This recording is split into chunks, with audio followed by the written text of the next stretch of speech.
E chegamos no domingo também festivo, solenidade da Epifania do Senhor. Epifania é a manifestação de Jesus como Messias, Filho de Deus, Salvador do mundo. E para rezar a palavra de Deus neste dia 2 de janeiro de 2022, precisamos ter atenção, justamente para que a nossa escuta seja orientada para Deus com toda a disponibilidade que o nosso coração é capaz. E já no início deste podcast, somos ajudados pelo Papa Bento XVI, que dizia o seguinte: voltemos aos magos do Oriente.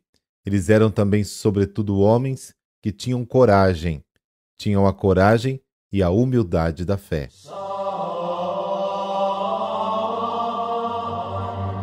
Pelo sinal da Santa Cruz, livrai-nos Deus, nosso Senhor, dos nossos inimigos.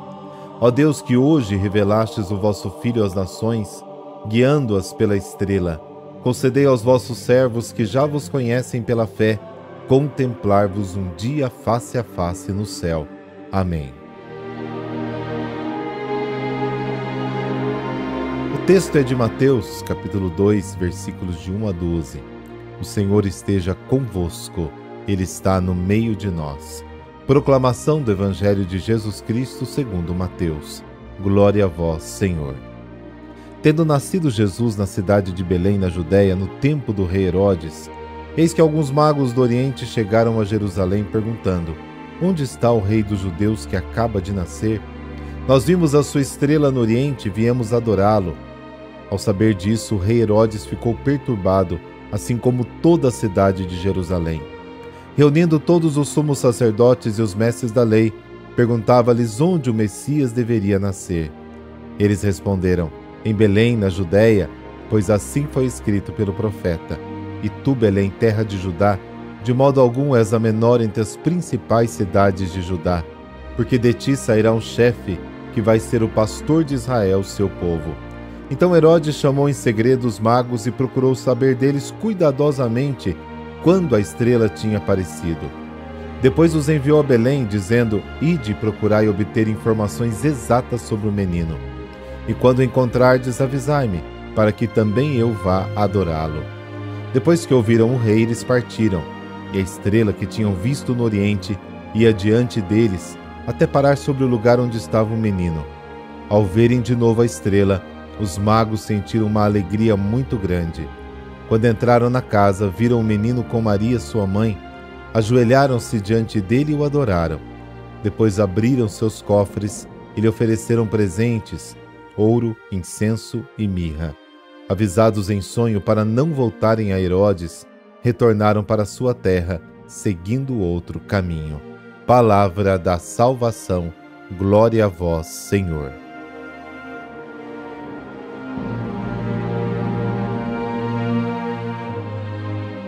Comecemos pelo simbolismo da estrela.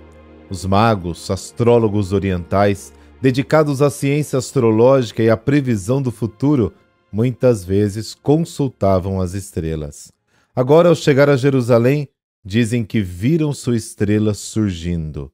O termo surgir, em grego anatolê, significa sem artigo leste, o ponto cardeal onde o sol nasce.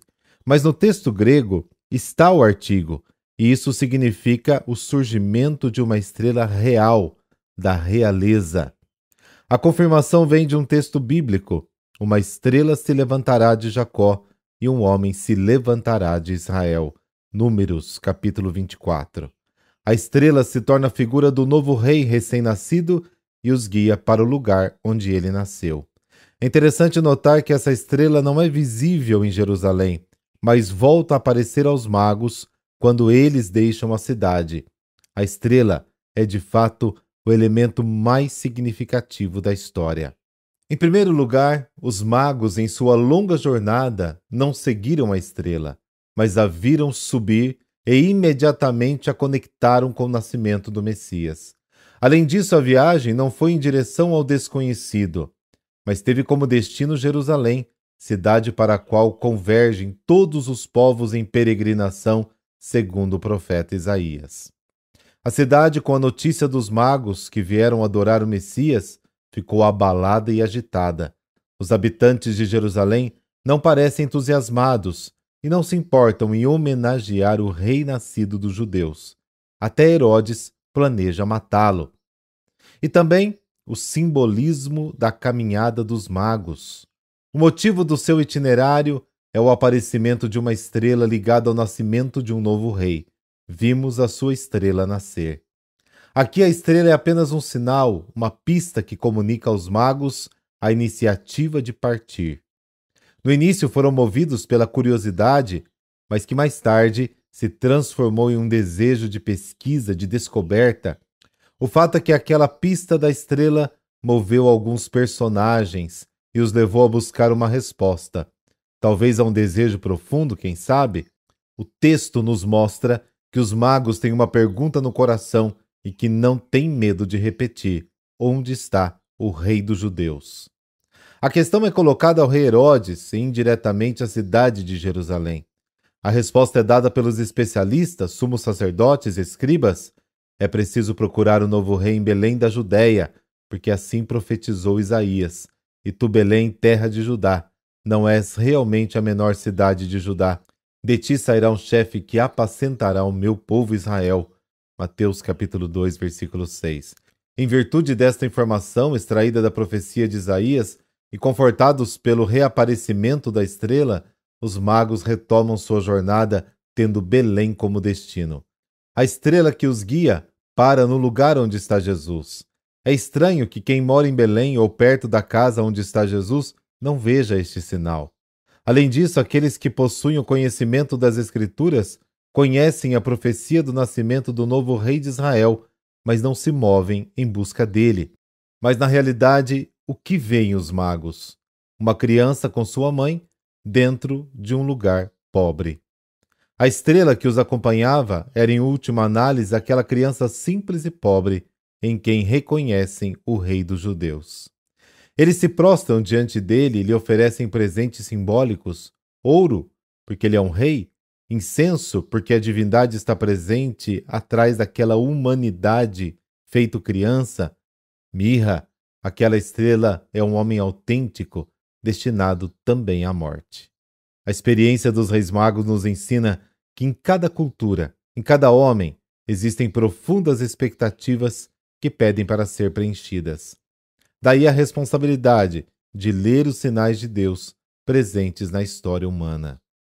Mas eu quero saber o seguinte: que dificuldades você encontra no profundo conhecimento de Cristo? Teve alguma dificuldade que você já conseguiu superar? Como você superou? Deixe nos comentários, vamos compartilhar experiências.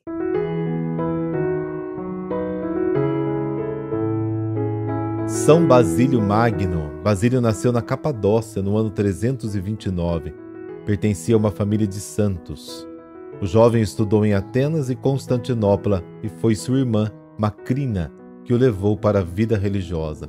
Após fecunda experiência de vida com os monges do deserto, Basílio escreveu suas famosas Constituições, primeira regra de vida espiritual destinada aos religiosos, em referência para toda a vida religiosa posterior. Seu jeito de pregar encantava cristãos e judeus. Era tão admirado que recebeu o cognome de Magno, ou seja, era um grande pregador e evangelizador. Basílio mantinha uma intensa atividade em favor dos pobres. Doava tudo o que ganhava para eles. Foi o primeiro bispo a fundar um hospital para os carentes e depois criou asilos e orfanatos. Seus sermões são repletos de citações da Sagrada Escritura. Escreveu seus textos de maneira agradável, clara, profunda, convincente. Muito belas são as suas cartas, cerca de 400, e nos inspiram gestos e palavras de amor pelo próximo. Trabalhava e escrevia sem cessar, apesar da saúde débil. Sofrendo de hepatite, quase não podia se alimentar, a ponto de sua pele tocar os ossos. Morreu no dia 2 de janeiro de 379, com apenas 49 anos de idade. Deus, nosso Pai, enriquecestes a Igreja e deste-nos em São Basílio um exemplo de que a vossa palavra é vida e luz para os nossos corações. Por sua intercessão, sejamos dignos da vocação a que fomos chamados e tudo façamos para que o vosso reino de justiça cresça no meio dos homens. por Cristo nosso Senhor. Amém. Que a bênção do Deus Todo-Poderoso desça sobre você e toda a sua família. Em nome do Pai, do Filho e do Espírito Santo. Amém. Excelente domingo.